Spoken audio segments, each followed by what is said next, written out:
What happens when a Midwest dad swaps booze for brisket and starts cooking his way into people's hearts? Today's guest is proof that average doesn't mean ordinary. He's building a lifestyle brand one recipe at a time.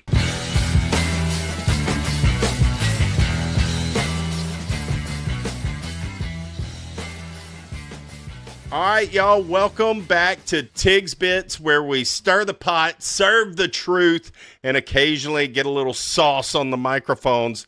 Today's episode's a special one. This is going to be fun. I've got somebody on who's doing it for all of the right reasons.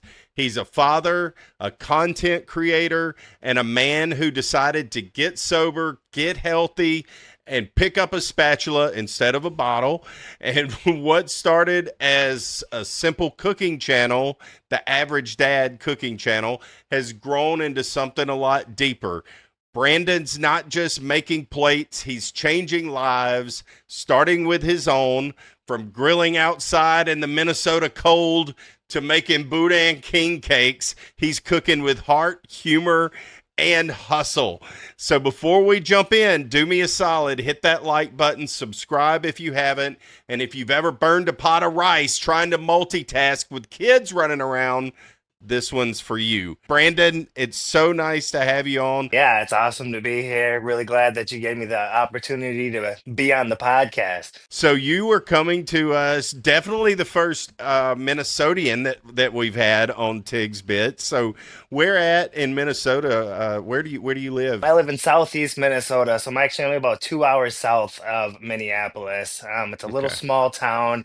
It's called Winona. It's a beautiful little area. We got a couple lakes. Mississippi River's in my backyard. Grew up playing on that, so it's a Nice. nice little town. You live in the great state of Minnesota, the land of a gazillion lakes, and and you're right up. The Mississippi River rolls right through here in Baton Rouge, Louisiana. So, where did the Average Dad cooking channel come from? Like, bring us back to how this all started and how you're here and how you and I are both talking. Yeah, so a few years ago, I was playing with the idea. I've always been kind of like an outspoken, kind of in your face kind of person. I've always thought I've had, the face for camera. So I was like, I never really knew how to make that into fruition. I didn't have the greatest childhood. I made a lot of mistakes as a child, growing up, got into some trouble, things like that. And so I figured after I had a kid, I started thinking to myself, I'm like, I watch a lot of food content creators, and some of them are really good, some of them are, average. And I'm thinking to myself, well, I like to cook. I cooked at a restaurant for a while, and after a while, I started to realize that my food was better than the food that I could get around here. So I'm like, maybe I could do something with that. Maybe I could show the community, show some people how to cook. So I started talking to some friends and I was playing with the idea of the Average Dad Cooking Channel. And they say the best ideas are the ones that just kind of keep coming back. And this one, it just wouldn't go away. I would play with the idea and then I'd kind of throw it to the side. I'd play with the idea, kind of throw it to the side. And eventually I took the phone, I hit record, and I recorded a spaghetti, right? And I put it out into the world, and it did absolutely nothing. I'm like, all right, Yeah, well, I and understand that. yeah, yeah. And so I just kept playing. Okay, how can I make this better? It was a long form. It's probably like 15 minutes long. People were like, people don't want to see that. I mean, that's what I want to Yeah, see. I want to see how people right. do things, but I like to cook, and it's not when a lot of people who watch cooking content don't want to see that. So I started playing with the idea of making it in the shorts, and then I realized that if I was going to post as much as the social media platforms wanted me to post, I needed to incorporate more than just cooking into my channel. And Yeah. um, so I started kind of incorporating my life and into the life. And then, I started getting messages of people being like, "Oh man, you're above average." And I'm like, "No, like I'm truly not. Like I am average." And that's where I really started to run with the idea of the Average Dad Cooking Channel to show people anybody can do above average things. You just have to want it. You have to put Yeah. yourself out there and you have to work harder than the guy next to you, you know? So That's it. yeah, yeah, I just started hitting record and now we're here, and it's crazy all of the things that are happening. How did you discover your love of Louisiana cooking? In my full-time job that actually pays the bills, because this doesn't turn any kind of profit really, I they have me understand travel. that. Right, they have me travel the country. I've been on their private jet and all sorts of stuff, and I've been down to Orange, Texas, which is right on the border of Hmm. Louisiana. Yep. We went out to eat, and it was some of the best food I've ever had in my life. And I'm sitting there, I'm like, man, because I've been all over Texas, up north. I've been in Dallas. I lived in Arlington for 6 months. I've been all the way up to Austin and all these things, and I'm like, all right, down in Houston, and I'm like, this food is different. Like, what is this? And then I realized it was Louisiana inspired, right? Very Like, not much. even Yeah. not even like Louisiana, but Louisiana inspired.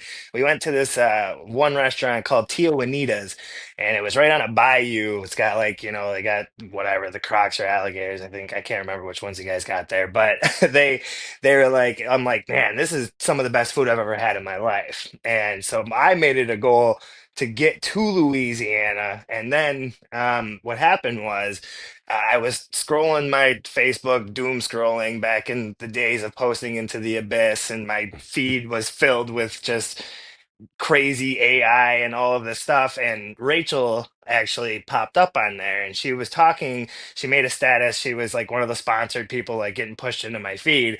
And she made a status about her feed being stuff that she didn't want to see. So I commented on it, and she followed me, and we started talking. And then I started, just following her cooking and seeing stuff like that. I'm like, oh, snap. I have a little in here figuring out how to cook Louisiana style myself. And Yeah. I love the food. I love Cajun. I just love it all. So when I first started making her recipe, she's like, "Oh, you got to try this. You got to try that." So I started making different things, and I'm going to butcher this name, but the Boudin, everybody makes fun of me. Well, you mentioned the 50 foods in 50 states thing. What brought that idea about? So it's funny, and actually a coworker kind of mentioned doing it, and I started playing with it in my mind, because I'm like, well, listen, I'm making these Louisiana inspired things, and I'm getting into this community of Louisiana, and I have a ton of followers that are Louisiana based, and I'm like, well, what if I were to take each state and try to get in there and learn it the way that I've been learning Louisiana, and kind of build my following that way, and not only incorporate them, but incorporate their favorite dishes, try to make it myself, show them what a Minnesotan can do. And I just feel like it'd be a good way to be interactive and have the audience be involved, but also I love to eat and I love all the different kinds of foods. I like to try different kinds of foods. My favorite saying is I'll try anything twice. And I've always wanted to go to each state and try their different dishes, but I'm also broke and a father of three, so I can't Yeah. do that. So Right. might as well make it at home and build the channel while I do it. With these 50 states and these 50 foods, what's some of the most interesting things you've seen so far? Somebody came back from Illinois and said a horseshoe hamburger. And I was kind of blown away, because I'm thinking Illinois. I'm thinking, I don't know, I thought they're going to maybe say pizza or like a hot dog or something like that. And they said a horseshoe hamburger. And I had to Google this thing. Yeah. What And is that?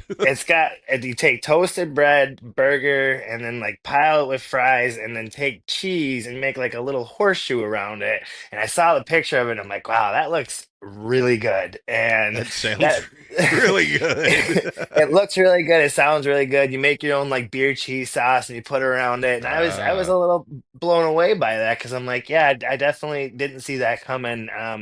As somebody from Ohio commented and said Skyline Chili, so I had to look that up. And yeah. that's just a restaurant who makes a secret sauce chili. So I tried to tag them. I can't wait to see what all comes from that. It's going to be amazing. I just have no doubts whatsoever that it's going to just crush. But let me back up for 1 second, and then we will go into that, because it all ties together. Um, with you wanting to get sober and live a healthier lifestyle for your kids, can you share a little bit about what your turning point, where that turning point was in your life? Yeah.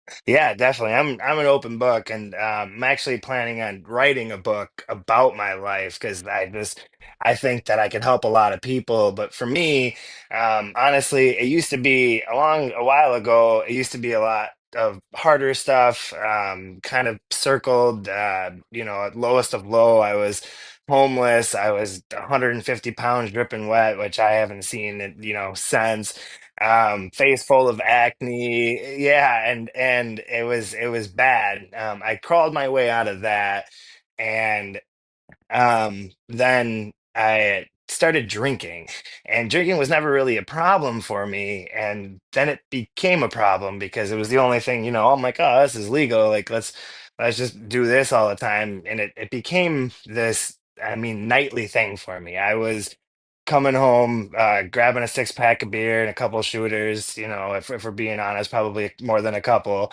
And I would, Right. I'd get just drunk every night. And I was always a functioning alcoholic, right? Like I'd still get to work and I'd still get the things done. I'd come home, I'd cook food, but by the end of the night, I'd be stumbling into the bedroom, and my wife would be looking at me like, what are you doing with yourself? She's not a big drinker. She's not into any of that kind of stuff. And we had some talks and some one-on-ones, and I'm like, oh, I'm fine, I'm gonna be fine. I've done a lot harder stuff than this. It's just alcohol.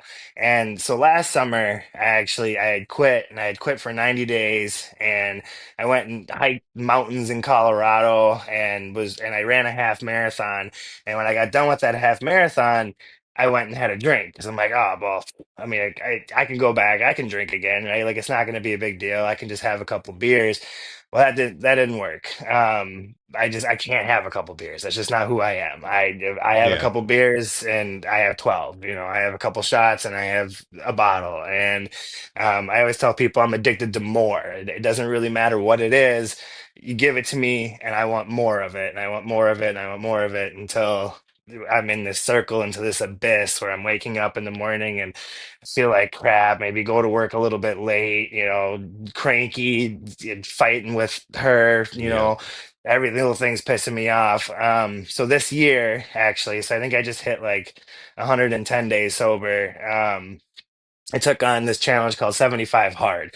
And it's this program where you got to like maintain a diet, you got to work out twice a day, 45 minutes a day, or two 45-minute sessions a day. They have to be 4 hours apart, and one of them's got to be outside, and there's no drinking. And pot's legal here too. So we were smoking pot, and I decided to myself, it says no drinking, and I'm like, well, I'm not going to cheat the system. I'm going to quit smoking pot too, and I just quit it all. And I've just like all of these health issues that I had, and heartburn, and sleeping issues, and headaches, they all just magically went away, and Nice. Yeah. I was more intuitive to my kids. I was able, like, I'd find an excuse to miss something because I was either tired or I wanted to get drunk. And now I don't do that anymore. I'm at their baseball games, I'm at their PTA conferences. I mean, I was still doing that stuff, but when I would go to it, I'd be in this awful mood. I'd have heartburn, and I just didn't want to do anything. I didn't want to get off of the couch. I just wanted to drink all of the time. So I told myself um, that I would, I'm just going to stop for the 75 days and we're going to see what happens. Well, when that 75 days got over, I came to the realization that, like I just told you, there is no dabbling for me. I'm not one of those people. I don't even Yeah. understand people that can have a beer. I'm like, what is the point of drinking a beer? Like, it doesn't It's make all or sense in my nothing. mind. Yeah, like Yeah. if Yeah. you're not gonna get drunk, like why are you even drinking? Like it's What's just, the point? Yeah. yeah. And then when I started doing that, another thing too is my kids would give me something. So we just had Father's Day, right? And so they filled out this sheet of like who dad is, how old is he, where does he work, what's his favorite drink, and they both put beer, and I'm like, all right, like my kids are 6 and Yeah. 3, you know. I live Yeah. I live by don't tell them, show them. Everybody sits Right. on the couch and they talk to their kids and they tell them, hey, you can be anything you want to be.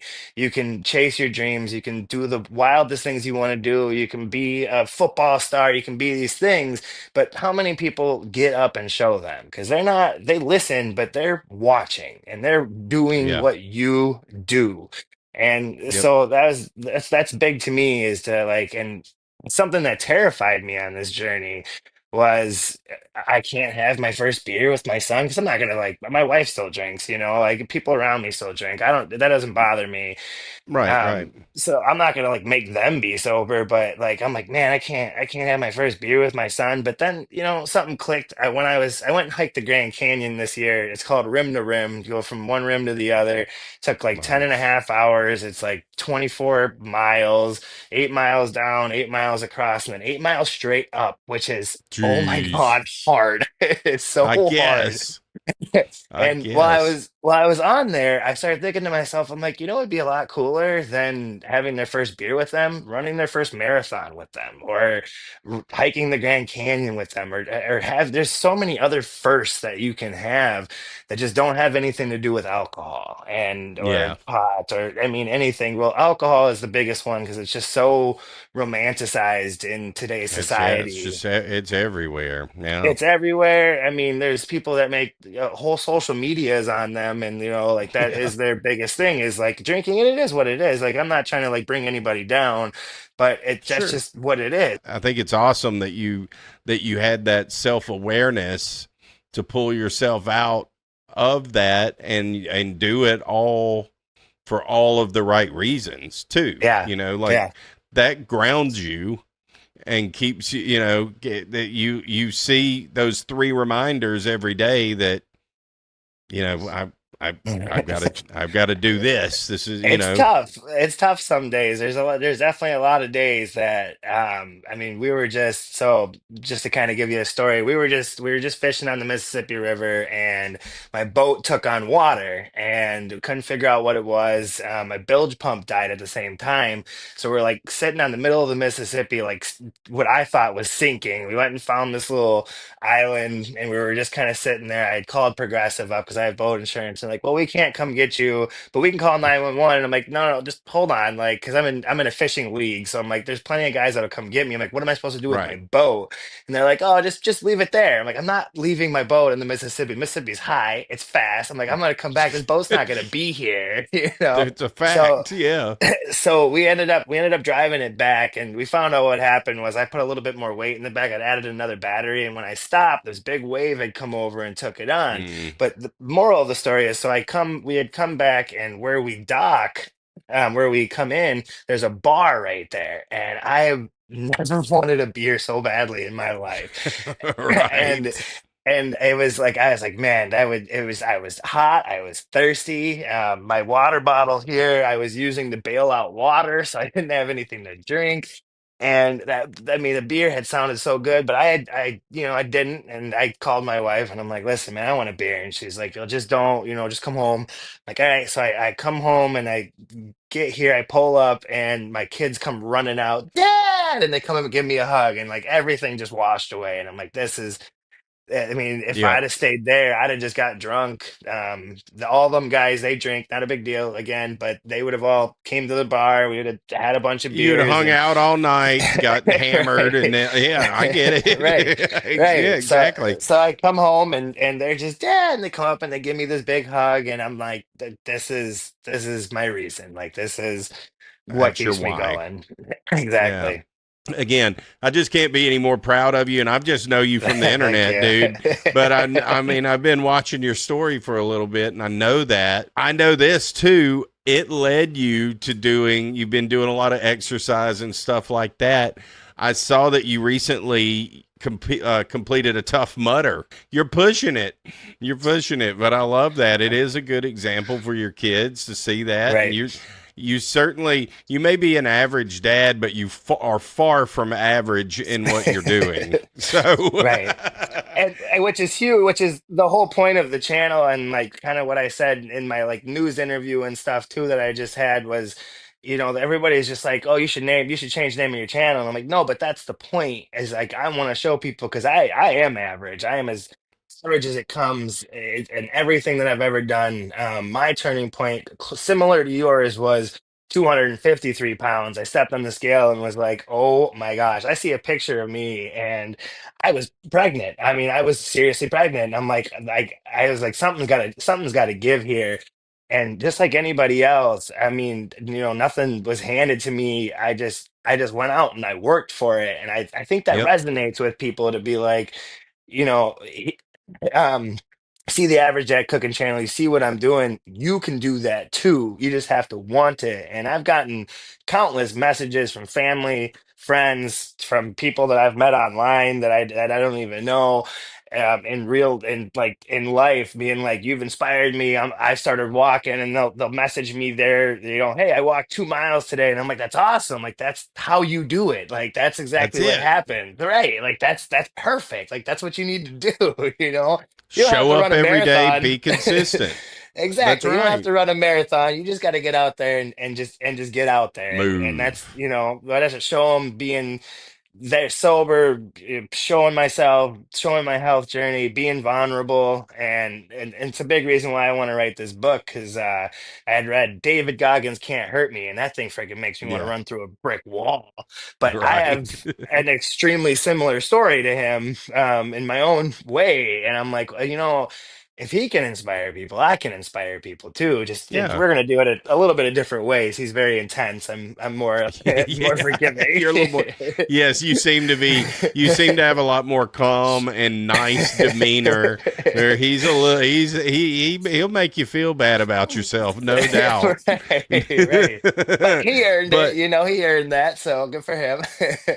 well, that's great, man. I appreciate you sharing all of that with us. Kind of a good insight. I've been wanting to know the story of like where it came from and how we got to this point.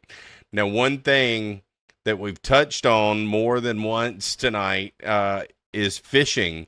And I know that you fish Wednesday derbies and all that stuff. So where did you get your passion for fishing these derbies and how'd you get into fishing? Okay, so I actually have a really funny story. It's one of my favorite stories of all time. But when I was really young, again, didn't have the best childhood. My mom was never really around, and she actually left when I was 9. But when I was probably like 6 or 7, we lived with my grandma in these little apartments right by one of the lakes. And I went out and I found some fishing line and a hook. And that was it. I took this fishing line and a hook. My grandma would sometimes send me with like a can of peas or a can of corn, and I would go down to our lake, to our dock, and I would stand there with my fishing line and my little hook, and I would just try to catch fish all day. Well, these guys, I want to say they were college kids. This was, 25, 30 years ago. So if they end up watching this, shout out to you. But they saw me and they were like, hey, I bet you can't catch a fish with that. Cause like again, I had this. I didn't even have bait at the time. Like, there's no way you're gonna catch a fish. So I went down and I pull up this little sunfish, this little tiny thing, and they were like, "No, there's no way. I can't believe you did that." And I'm like, I'm all proud of myself. I'm like, "Yeah, that's right." And I sat there and they left, and I'm fishing for a couple hours, and I start walking home because I was just like, we were just right across the park. We were this little lake, and then a park, and then where we live. So I'm walking home, and this what I call a kidnapper van pulls up and it stops, right? It stops right in front of me, and they open up their trunk, and I'm like looking around. I'm like, oh my god, is this it? Like, this is happening right now? And I'm just like, I'm just a little kid. And they come out, and it's the guys from the lake, and they pull out this fishing pole, and they go, "Here, like you Oh earned this." man. And they give me this fishing pole, and ever since, I've always fished. I've always loved it. I thought it's a great hobby. I used to do it all growing up. I'd go to that same lake. We'd go out, and we caught everything we caught. We kept. We bring it back home. We fillet them up and we'd eat it. Not like today, a day and age where I'm like picky. I'm like, oh, I'm not gonna eat a bass because we don't eat bass Right, around right. here. We're like, I'm Yeah. like, only walleye, only perk. Back then, we were like, you catch it, it's getting put into that fryer or eating it. So, Release in the grease. right, and we did that. So we thought that was a lot of fun. And then you fast forward to today, my job. a couple of the guys there, as I got to know more people a few years ago, I started talking to them because they're like they have a fishing league and they go out and they fish on Wednesday nights. And I'm like, well, what's it take to get into that? They're like, I don't know, a boat and $20. And there's two of us, so it's $10 a piece. We pay $20 on Wednesday nights. You start at 5 o'clock, you end at sunset. So like this last one was 8:45. You can catch up to three bass, and you weigh them in, let them go, and I'm like, this is going to give me a reason to get out on the water because it kind of died off for a while there. And not that the passion did, it just the time to do it did, or like, Right, right. the I understand. motivation. And I got this little 14-foot Lund, 1970 Lund that's got, these guys got big old bass boats and $80,000 fishing boats and all this cool stuff. And I mean, these guys are insane when it comes to fishing. Oh Last yeah. week, their bag, the winning bag, was over 13 pounds. They had three over 4 pound bass. I mean, this is just That's insane, good bass. That's good That is bass. insane, especially for this area. Like, this isn't Texas where Yeah. people are pulling up 10 Right, pounders. right, Like this, right. Yeah, no. Four like pounders up there are those that's good. Are they mainly smallmouth or are they largemouth too? a mixture of both. Yep, mixture Yeah. of both. Yep. So, yeah, we had come in all confident because we had we don't ever catch three fish, me and my buddy. We're just kind of figuring out this whole Mississippi thing, and we caught three fish. We caught them within an hour. Boom, boom, boom. One of them, we maybe stretched the fin on a little bit to make sure she was legal.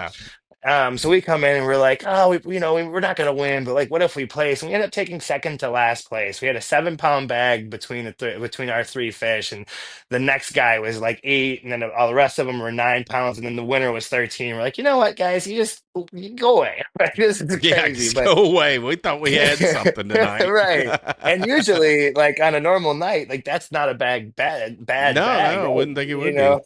But yeah, that like, of course, we catch some fish, and so does everybody else. And we should have known. What's your favorite type of fishing to do? Probably now bass fishing, but I love walleye fishing because I like to eat the fish that I catch a lot of times. Yeah, Like, I've never caught a walleye, and I've certainly never eaten one, but I would love to do oh, both. I've heard they're yeah. delicious. Yeah, that's definitely my favorite type. And then I love just fishing the small ones, the sunnies, the perch, the crappies. My son loves doing it, and our big thing, at least once a year, we'll take him out and we'll catch a bunch of little ones.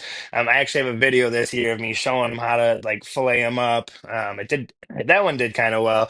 But we're sitting there and we fillet the fish. And this year we didn't. But usually what I'll do is I have a little backyard garden over here, and before I plant, I'll fillet up a bunch of little fish, and then I'll dig a nice big hole and I'll throw them into the garden and kind of show them like this is the circle of life. This is they're Yeah, gonna now they're we're gonna get this nice crop of tomatoes and peppers and things like that, and it comes from that fishing. So I mean, honestly, I just love fishing in general. But yeah. bass fishing is definitely starting to grow on my heart a lot more these days. How do you balance your love of fishing with all of the other things that you are doing, like cooking and creating content, working out? Like, how are you finding that balance?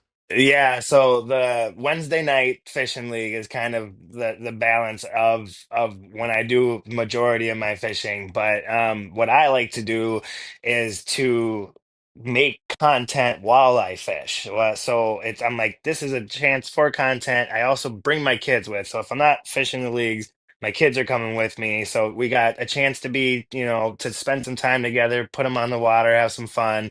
When I catch the fish, it's a chance for me to show them how to do something. And then now all of a sudden, if I want to, I now have a recipe video of like, hey, this is what we Yeah. cooked up this weekend. So kind of try to incorporate most of the things that I do into this. And it's sometimes it is a little difficult sitting on your phone a lot and trying to like, okay, no, I got to put this down. I got to make sure, but I'm like, this is the dream. Like I want to chase it. I want to be, bigger. And I told my wife, I'm like, once we make it, like I won't have to sit here and respond to everybody all the time. I'm like, right now, like everybody that comments, I'm like on it. Like, oh yeah, what do you, like so. it's difficult to find that time. As for working out, usually I just do that before either while everybody's sleeping in the morning or when they go to sleep at night, and I just don't sleep as much.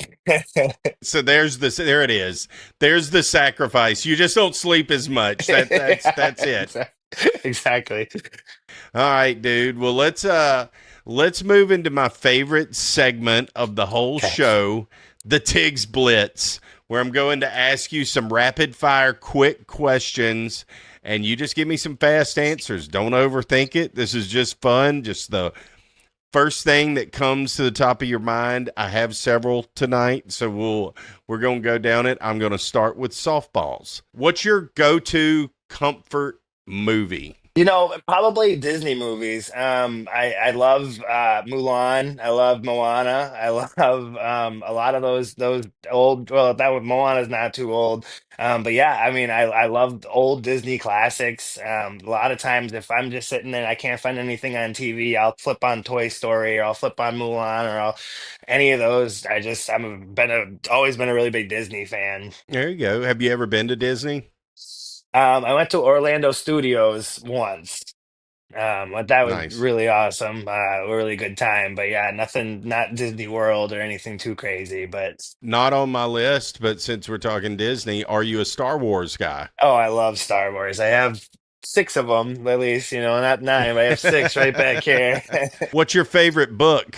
An easy one. This is called "The Name of the Wind" by Patrick Rothfuss. There is another one, and the name is escaping me right now. And he's supposed to write a third one, but he refuses to for whatever reason. He says he's got it down, but this book is this is a comfort book. I've listened to the audio. I bought the really extremely expensive hardcover version. Um, it's just such a fantastic book. It's kind of like a fantasy book. It's got a little bit of magic, but not in the way like other magic is. And you follow this character from a very young age into where he's at now. And he's like telling a story as like this bartender, and he's like this, really great. He's very talented, and he kind of goes to like this magic school, and he's just run of the mill, like always kind of getting messed over, but it's so well written, and it's yeah, The Name of the Wind is one of the my go-tos for telling people. Favorite authors, Stephen King though, because he's yeah. Are you more Netflix or YouTube? Oh wow. So Netflix when I'm home, YouTube when I'm at work. I work in an office job. We have two screens, and so like I kind of just put on like random whatever stuff. Like Yeah, I'll watch fishing tournaments or I'll watch body cams. Body cams has been like an addiction of mine, man. I could run a DUI test right now. Like I could read you your rights and then run you through the stuff and be like, "Hey, man, this guy's drunk. Get him out of here." that's awesome. The body cams they're just so odd. Like, people used to love cops, and I'm like, man, if you loved cops, you're gonna love body cams because this is the unfiltered version of cops. What kind of music do you play when you're cooking? Oh wow. Usually I don't have too much music on just for the simple fact that the kids are watching TV and will yell at me. But if I do play music, I have a playlist with anything from the Titanic theme song to Lil Wayne to rock music to old classic. I got Frank Sinatra on there. I Nice. mean, you name it. It's hard. One of my favorite rappers is NF, so I like all of a sudden it'll go from Frank Sinatra to NF to Lil Wayne to Celine Dion. It's just my playlist is all over the place. Would you rather cook for a Super Bowl party or a family reunion? Oh, so I've done both. Family reunion, definitely. Just because when you think Super Bowl, people always want like quick hand foods. They don't want, when going to a family reunion, I get to open up and kind of be like, listen, this is what I'm gonna Right. cook. This is my choice. Like I get to bring you this. Charcoal, gas, or pellet grill? Pick one forever. Oh, charcoal, easily. I have all three of those. I have the Blackstone runs on propane. I got the pellet grill smoker, and then I got charcoal. And yeah, there's not too much that'll beat charcoal. If you could have a dream collaboration with a brand, who would it be? Oh, Blackstone. Definitely Blackstone. If they were to, so I used to cook at a restaurant and you have like these big old flat tops, and I always loved it. And I was always trying to find something to replicate that. And then we got a Blackstone, and I'm like, oh my gosh, it's like I'm back on the line cooking. Like I just freaking love that thing. I've got a feeling on these 50 states and 50 foods that Blackstone's going to get used a good Oh bit. yes. Oh yes. What would you say? This is going to put you on the spot, and you may not have this. It may be a little unfair, and it's not singling anybody out. But of the seasoning, and it doesn't have to be a Louisiana seasoning. I know that you've been sent several seasonings of different people and all that. So far, what is your favorite? Oh, I would probably say the MAD. I don't know if they call them Mad Seasoning. It's the newest one that was sent to me, and that stuff is like really freaking good. Last question, and we will wrap this up. If your kids look back one day and watch every video you've made, what do you hope they take away from it? That they can do anything, that they are able to do, and they, like I said, not just tell them that they can chase their dream, but to watch their dad, their 34-year-old dad that works at a factory and has for 8.5 years, that I sat here and I made time not only for them, but for this, and chased a dream, whether I do something with it or if it all just eventually just kind of fizzles. Regardless, I tried, and it's not from a lack of trying. Where can everybody find you? What do you have coming up beyond the 50 meals in 50 states? Tell us everything that they need to know. Yeah, so the Average Dad Cooking Channel, you can see here we're on almost Nice. every platform except X. We're on Facebook, Instagram, Lemonade, Threads, YouTube, TikTok. As for what's coming up,